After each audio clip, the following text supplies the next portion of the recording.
Sergio Perez will drop 3 places on the grid for the Spanish Grand Prix following his penalty for not pitting immediately after his crash in Canada 2 weeks ago. Red Bull's Helmut Marko has blasted the decision to slap Sergio Perez with a grid penalty for the upcoming Spanish Grand Prix as too harsh.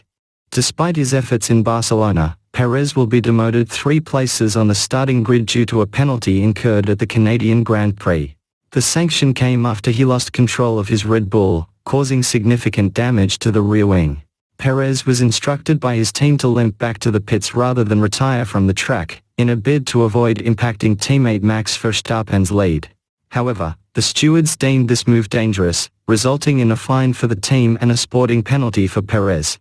In his column for Speed Week, Red Bull advisor Marko sympathized with Perez, arguing, 3 places back for Perez on the Spanish grid because he brought his damaged car into the pits instead of putting it aside in Montreal.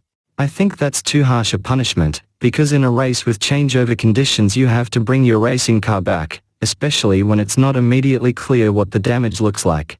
He further explained the situation from the team's perspective, noting, Perez's rearview mirrors were dirty and he couldn't see what the rear looked like. We, on the other hand, could see from the data that the suspension was okay, so of course we tried to bring the car back and, ideally, be able to fight for points again. The race stewards then announced that parts of his car had fallen off.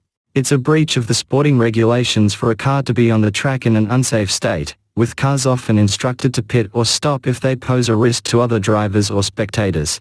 Yet there are instances where damaged vehicles manage to complete races. Take Lewis Hamilton's dramatic victory at the 2020 British Grand Prix, where he famously crossed the finish line on 3 wheels after a puncture.